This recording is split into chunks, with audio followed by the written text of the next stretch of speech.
Hey, everybody, and welcome to another episode of Beefmaster Banner. We are your hosts, Josh Morrison and Jared Strickland. How's it going, Jared? It's going good. Getting a little rain tonight, but it's going good. I think West Tennessee's seen its fair share of rain, huh? Over the winter time, it sure has been. But green grass is finally growing, and the rain's not as a bad thing as it was over the winter with all the mud. Oh, yeah. Well, we got some sales to go over. We got three to go over tonight. I don't have the Lissy sale yet, so we'll go over it once I get it. But let's start with beef on fours. There was 91 bulls sold. $643,750 was the total. And average 7,074.17. It looks like the high seller brought 28,000, and that was Blau Ranch AML 769 crossed with Frenzel 6319. Looks like it was sold by Derek Frenzel, so congratulations to him. And then they sold some heifers there that day, and there were 75 of those sold. That total was $277,800, and it averaged 37.04. And it looks like the high seller was a whopping 14,500. Genetics on that one was a Frenzel 8319 and a tie over Blau Ranch ML 447. And that's sold by the Blau Ranch, so another congratulations. That's big numbers any way you look at it. So congratulations on that, and what a good sale. The live oak sale was the same day. It was a good sale too. There was 44 live lots sold there, and it was a total of 139,800, and it averaged 3177.27. The high seller there was lot 3, bringing $5,000. It was open heifer sold by Diamond M Ranch. Had a Collier bull on top and out of a bulletproof daughter on the bottom. Good job, Diamond Ranch. That was Diamond M. That was good stuff too. And then lastly, we have the Emmons bull sale. There was 60 lots sold. It was a total of $284,050, and the average was 47.34.17. And in this sale, we had a tie of 3 bulls, bringing $12,000 apiece.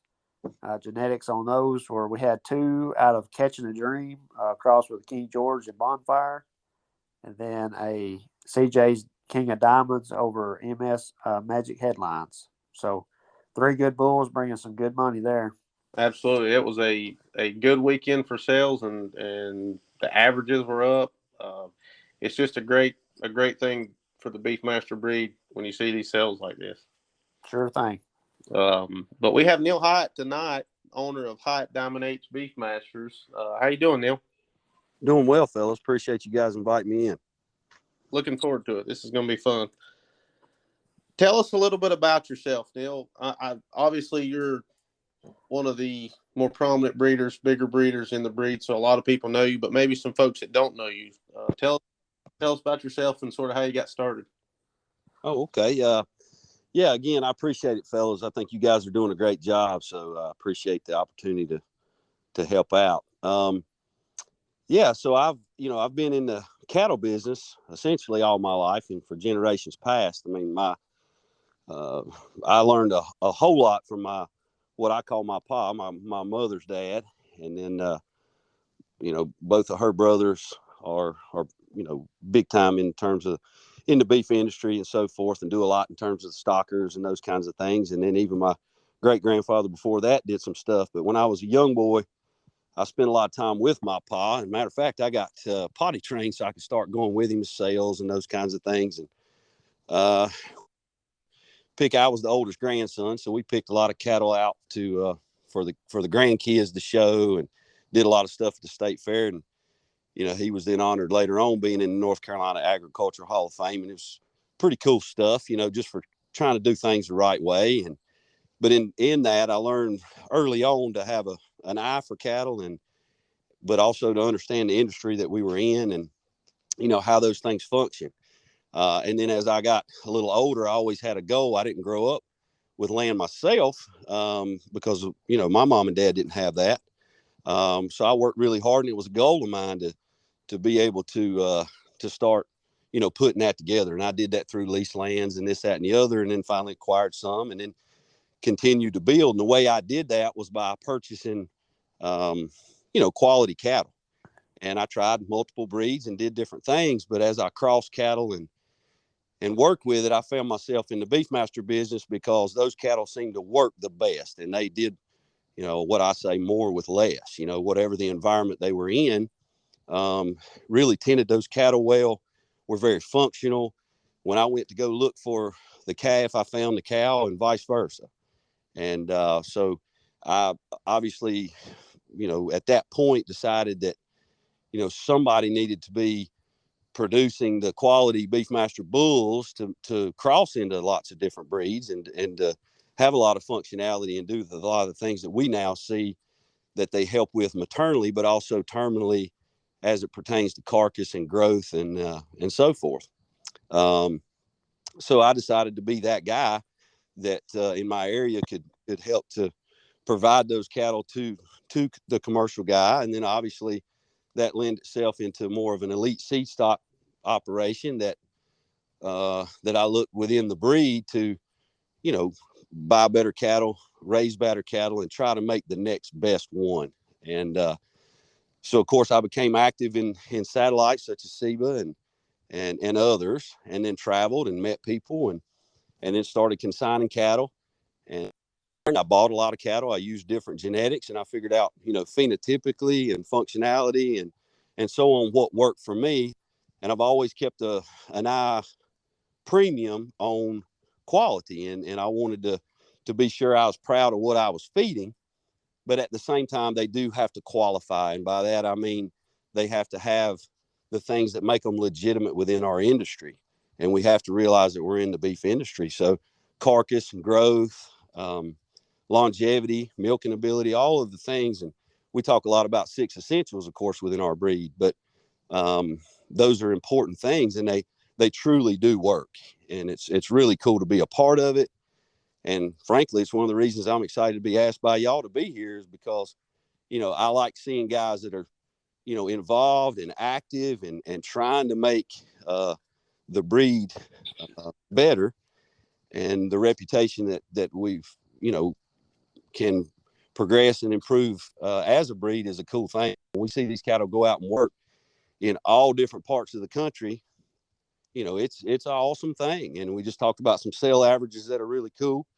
But when we see the demand for these cattle across the country continue to improve and get bigger and better, it's a cool thing to be a part of. So obviously for me, I've helped a lot of folks get started, as we know, Josh and other folks, that it's always a cool thing when you see those guys step out and do more and help me to continue to try to get better and compete and make the next best one. And it's really neat when you see all those people working in the same direction and looking for that win-win to help the beef industry, certainly the Beefmaster breed, but making the next best one. That's what it's all about for me. It sounds like you got a lot of passion. Just listening to you talk about your history and your drive and goals. You got a lot of passion for the breed, and that's a great thing. Well, I appreciate that. I absolutely do have that. Work really hard at it, but I look for sustainability too. I've got a family. I've got 4 kids, and I hope that this lifestyle. And we all know that in this world that we live in, you guys certainly appreciate, and I'm sure a lot of the listeners do as well, the work and the effort and the making your own luck, as my pa used to say, that it takes to try to be successful in this business. But having a passion, I mean, my pa also said that, find something you love and do it well, and be humble enough to listen and learn, but be confident enough to know what you're good at and what you're not. And so I hope that I'm building a sustainable future for my family and also for yours. I mean, I really believe in this way of life, and I believe in these cattle. And so, yeah, I'm passionate, and I appreciate, you guys seeing that.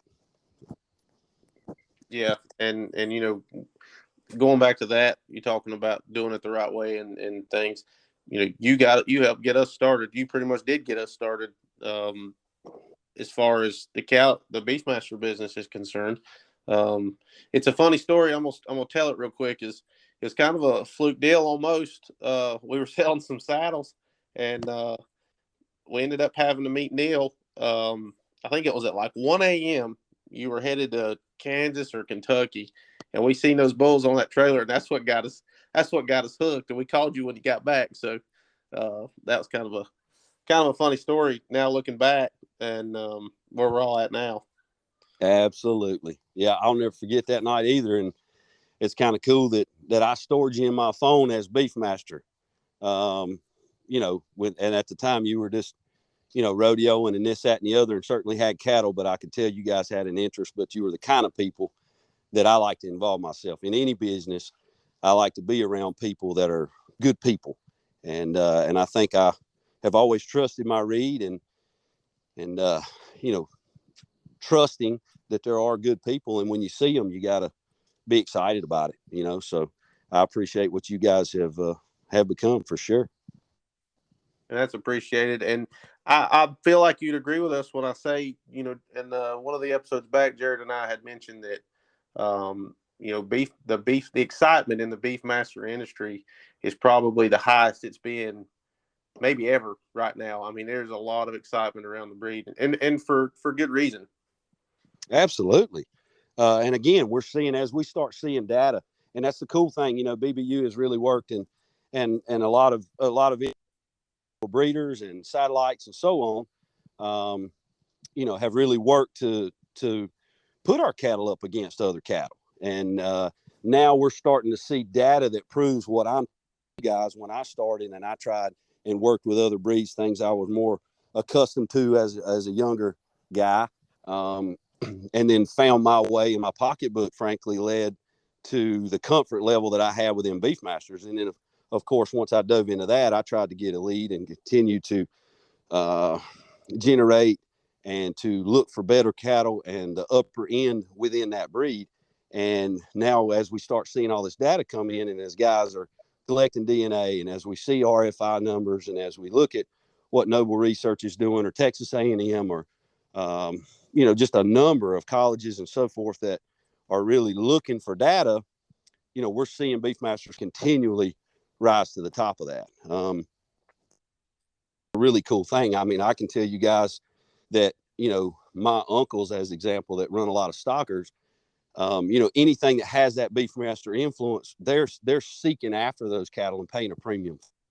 The same way that Next Gen Cattle Company, that's does a tremendous job with a whole lot of things.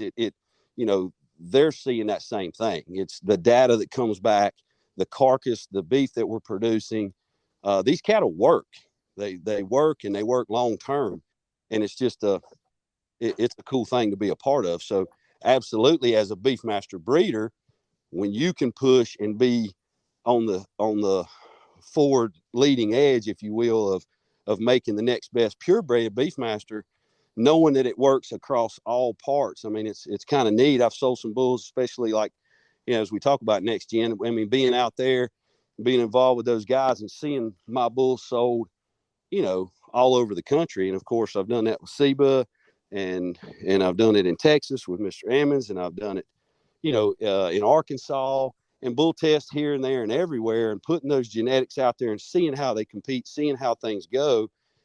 The cool part for me is whenever you get those customers that have purchased those bulls in Oregon, in California, in Nevada, in Florida, in Texas, in Illinois, so on and so forth, wherever they got, much less Tennessee and North Carolina, and around here where you guys obviously know they work. But it's neat to see them go these other places, and they hold up, and they travel, and they perform, and they breed cows, and those calves bring a premium, and they grow well.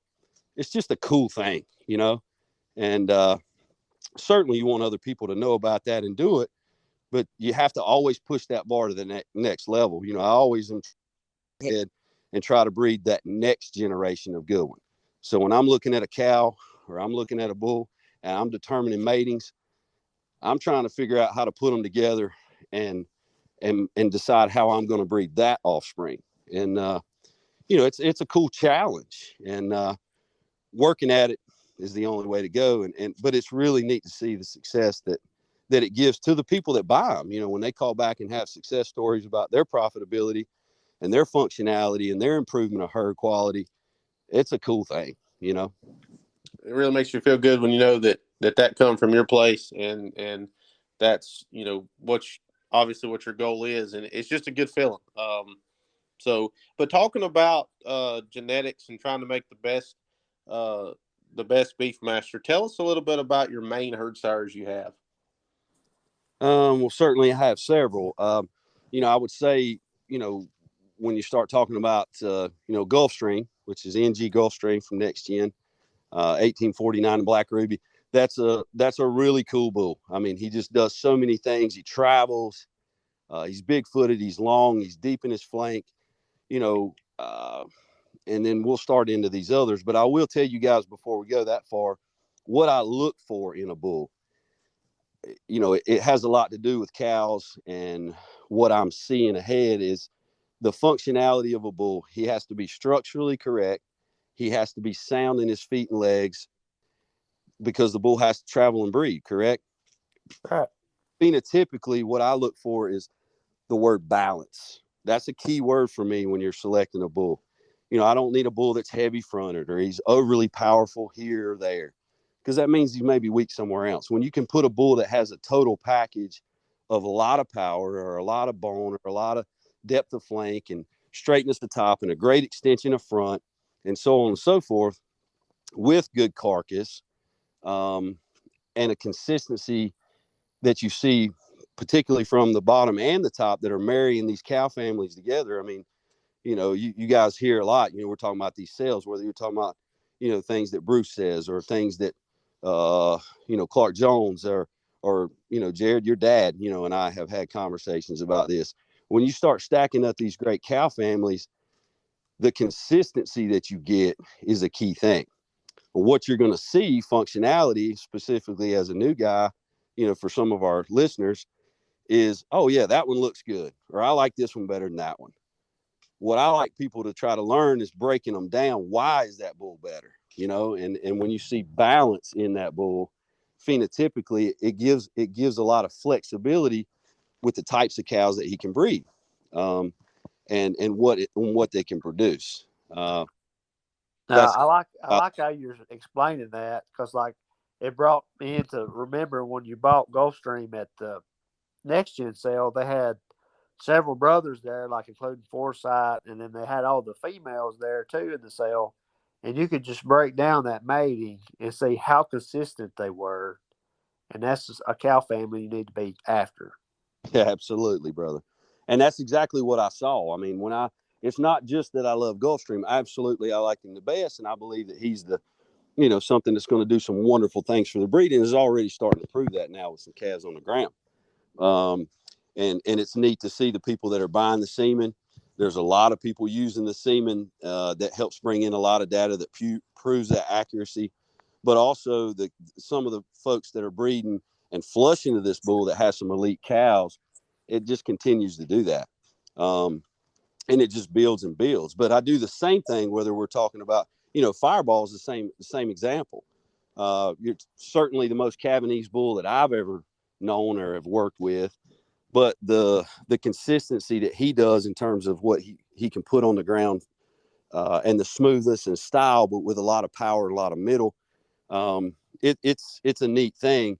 And then with the fact that he's homozygous polled and red, back to Gulfstream, obviously he's a black bull. Fireball being homozygous polled, and his cow family. When you go back to that eye candy cow, just next time you guys interview Clark Jones, ask him about that cow. You know what I mean? It's a pretty cool cow family to kind of wrap up. And then with the data and carcass and things that we've seen from Ring of Fire and so forth, it's a neat program for sure. Then on my side, when you get into the bell side of things, I mean, it just gets super cool, because to me, that's the best cow that I've ever seen and worked with, and the consistency that she provides, the power, the depth, and certainly phenotypically and style. You get people that whether they like show calves or they want the big performer or the big grower or whatever the case may be, Bell's going to consistently do that. So for me, I'm looking at taking these other consistent pedigrees when you're talking about a Gulfstream or a Fireball or a Revolution. And certainly in my donors, when you're looking at whether it's Star Power or My Fantasy bringing in Ace of Spades, when you can put, or Rockin' Panda as example, another great one, but when you can put Bell in there, like we get with the Doughboy Bull, you know, that's a neat thing. What I like about the Doughboy Bull and that mating specifically is you bring in McAllister, which is a very consistent bull in terms of what he does. And then you take her consistency and you know what you're going to get. You know, when you breed those, that what we talk about gathering data, we're always looking for accuracy, right? And that's why I say it's neat to see Noble. It's neat to see what BBU's doing with these different colleges and different programs, putting that data out there. We gather those things so that everybody feels comfortable knowing what accuracy these matings bring. It's cool for me having some insight from using these cattle. I already know the accuracy, you know, and it's a really neat thing to put together. And when you're looking at selecting a herd sire or selecting semen to use before you use your cleanup bull, whatever the case may be, these are bulls that kind of catch all the boundaries and become a very useful tool for folks. And again, it's neat to see the guys that are buying that semen on whichever of those bulls for their particular matings to produce embryos and calves, or even just AI to improve their herd. Frankly, it's humbling, but it's also really exciting to see, you know, just how aggressive and sought after these bulls and that semen is. And luckily I walk them. Yeah, absolutely. And they're good, no doubt. Those, you know, when you go see those bulls in person, they're just big. Like you said, they're that look of a bull that you think, man, that's a sure enough bull there. Mm-hmm. Yeah, but you know, but also when you go look at them, you can look at them, and you can here and look at them. You know what I mean? We don't pet them; they're not on a halter, but you can walk out there and be around them. And I think docility is something that's also a really cool thing that the Beefmaster breed does. Is, you know, we select for it, and I absolutely select for it on the sire side, because most people make a mistake, in my opinion. I say most people, but there are people that will buy. It doesn't matter if you're talking about commercial breeders or purebred guys. You know, I've seen where folks will buy what they believe is a quality female, but then try to budget buy a bull. And, you know, I just personally have never done that, because I understand that the bull is half the genetics. Whatever the sire to your calf is the quickest way to try to help improve your herd. That walks across the whole herd. Certainly embryo transfer and looking at those kind of genetics is a cool thing, but using quality bulls improves your herd, because he's half of everything you're doing.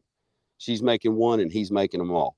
And I think that's a very important thing. So when you select a bull, you need to buy the best bull that you can afford. It's a business, so you have to have a budget, but never shortcut. I mean, I'll never forget being in Houston, and my friend Clark Jones told me one time that, you know, when you believe that female or that bull, whatever it is the one you want, that $500 or whatever the bid happens to be, you know, let's say it's even $1,000. If that's the bull that you know is going to take you in the direction you need to go, then that's where you need to go, because that's how you get there. You don't want to settle for things. And then, you know, I'm a goal-oriented guy. So when I know what I'm looking for, that's what I'm going to go get. And so certainly I would advise everybody to do that. Yeah. I agree. I agree with that for sure. I mean, and, you know, and when you talk about the beef industry in itself, there's a lot of time involved. So if you settle up for a bull that is not going to meet your goals, you're, instead of 2 years down the road, you may be 4 years down the road by the time you buy that next bull. And I've had a lot of wise people tell me in the past, you know, the cheapest bull may be the most expensive bull in the pasture. So that's some advice that I would recommend to folks when you're looking for a bull. Absolutely. And I think it goes back to, you know, what we've talked about before, staying your course and not being swayed by other folks. Now, by all means, the people that know more and has been in it a long time, by all means, listen to them. But for folks, if you know that that bull A here is gonna do exactly what you need to do, but you have a guy over here saying, "Well, bull B's pretty good," you need to do what's going to work for your herd, because not everybody's herd is the same. That's right. And I think you, Neal, especially, you and Jared both. I mean, y'all have done a great job of doing that. Over the years, you can just look at your cows. I've been to both your places, and I can tell that the years of making the decisions are right, or you feel like are right, has paid off for both of you. So with new breeders, coming into the breed, obviously we have a lot of new breeders coming into the breed every year, all the time. When someone's trying to get into the seed stock, the purebred business, what's one thing or some advice you would give them? Well, to me, it's having a goal, so it's all about having a goal. So I always ask folks, as I did you guys, when you started, Josh, this is, what are you looking to? How do you see yourself? And so to understand that, you have to weigh some things out. What is your capacity? Are you trying to just fill a field with cows and have some stuff to sell? I mean, everybody wants elite genetics, no question. But then budget comes into play, and herd size and those kinds of things. So I think it's important to know where you're going and what your goals are. Is your goal to be the guy that can sell stuff at all different sales and be recognized as the best black pole breeder in the breed, or is it to be known, or is it just because you want to do it and feel good about the things that you're raising and have some way to recuperate the investment that you're making? And or are you very involved and care about carcass? So whatever their situation is, I think that it's a question I always ask new guys is, what are you looking to accomplish? So I would say to everybody listening that's considering getting in the breed, or even that maybe already is in it, what is your goal? And I mean long term. I do that with every business, and the Beefmaster business is no different. What is my goal for long term? Is this something I'm trying to do and do well, and do it in a sustainable way that can be something that my children can take on, this lifestyle and these things that I've built? Or is it just something I'm doing, because I just like the way Beefmaster cattle look, And I think that's important to know, to ask yourself, because once you have a goal, a long-term goal, then you start setting, the same way we do in everything else, a plan of action, and you back it down to, okay, if I'm going to do this, I mean, the cattle business takes years to develop, of course. So you have to know, if I'm going to reach my 5-year goal or my 3-year goal, then I got to be doing things this month, or certainly when June comes, or whatever the case may be, to make sure that I'm on that path for the next go round, so that I'm continuing to build towards my goal. And then I think that helps them to decide what they purchase. When they come and look at my cattle, I don't have anything that I'm motivated to sell, right? I want people to be educated about what they're looking at, but I want it to be what they want. And so I want to inform them and educate them about what they're looking at, but make sure that it's something that fits their goals. And then that lends itself to, what they select. And certainly I'm happy to sell them those things, but it's not trying to push somebody to buy as much as it is making sure it fits what their goals are. So I think it's important as a breeder to know what your goals are. That is the bottom line to me. Awesome. That's great advice. Yep. Just kind of changing gears. I guess just let other folks know. Are there any other type of sales you're part of, or where will they expect to? There's other folks all over the country could be listening to this, so where are some few sales they might find your genetics at? Oh, cool. Appreciate that question. Yeah. Well, certainly the one coming up here, at the Next Gen Spring Classic is in Paxico, Kansas. I've got bulls there. Some really cool. And I same thing. It's some neat genetics that are my stuff, top and bottom, and so on and so forth. Even some embryo calves and things that I'm really excited to show folks. The videos are out now. The catalog's out there. You guys need to check that out. And I'm sure any of us and anywhere else they reach out to, they can find that catalog and look at it and look at those videos. That sells on April the 22nd in Paxico, Kansas. Awesome time, great people, certainly, friends of mine, but also business, we do a lot of, and these guys are just do things the right way. And again, as we talked about at the beginning of this thing, folks, that I like to surround myself around good people, and these are good people. And certainly the competitive nature of the development of those bulls lends itself to a lot of data and to a big contemporary group, which I think is really neat and gives folks comfort in knowing they're buying good stuff. So that's on the bull side. Certainly we do that in the fall as well, in September. And then we also have some females there at that time. And then the SEBA sale, Southeastern Beefmaster Breeders Association, which of course I've been very involved in, was the president of that and been on the board and this, that, and the other. And there's some great folks there. Josh, I know you guys are both, I think, involved with that as well. And so we'll have cattle there in the summer. Certainly Houston, we do that as well. And then now, fortunate to say, we're having our Hiatt Diamond H. We're having our production sale, here in July of 23. Really excited about that.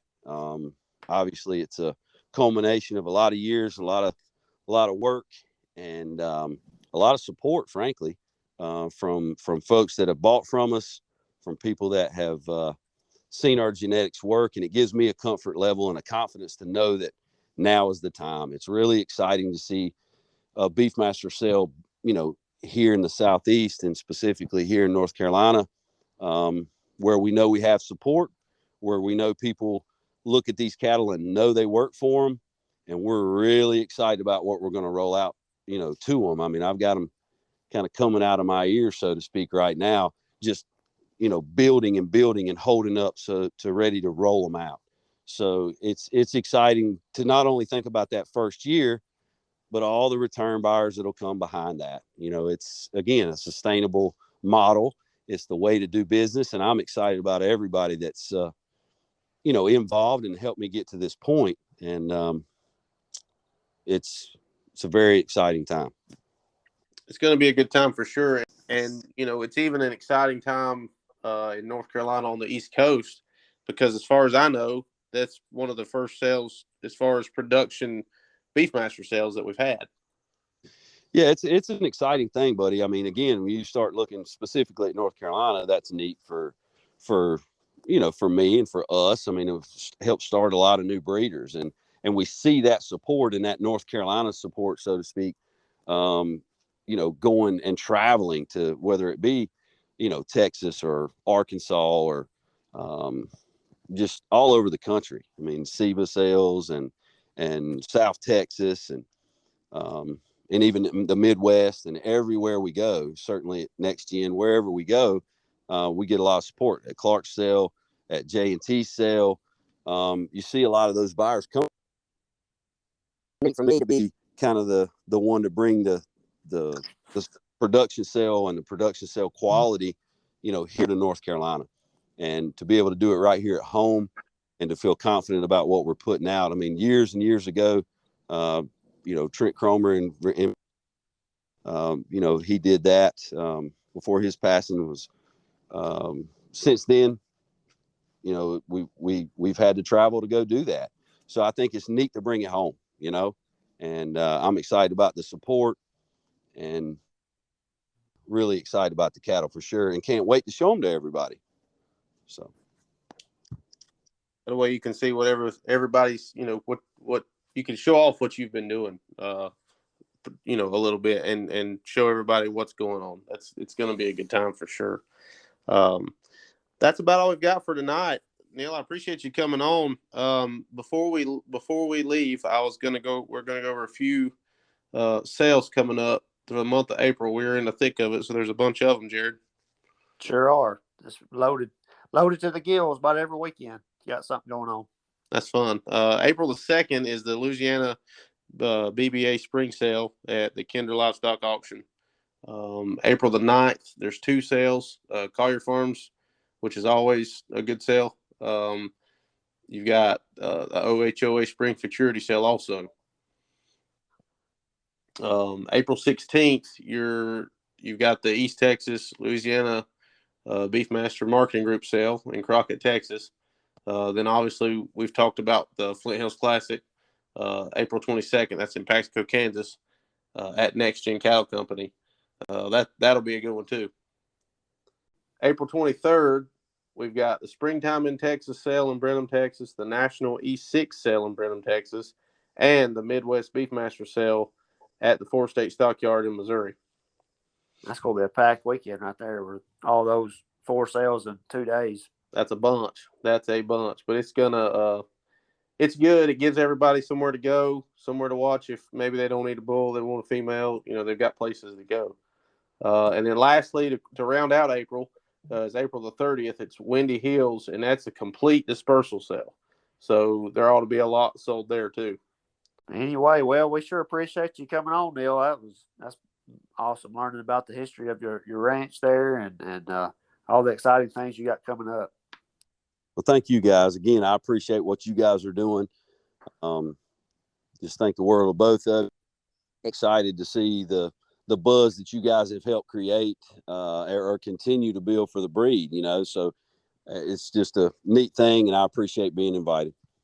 This has been a blast. Thanks, guys. And as always, like, share, comment, subscribe.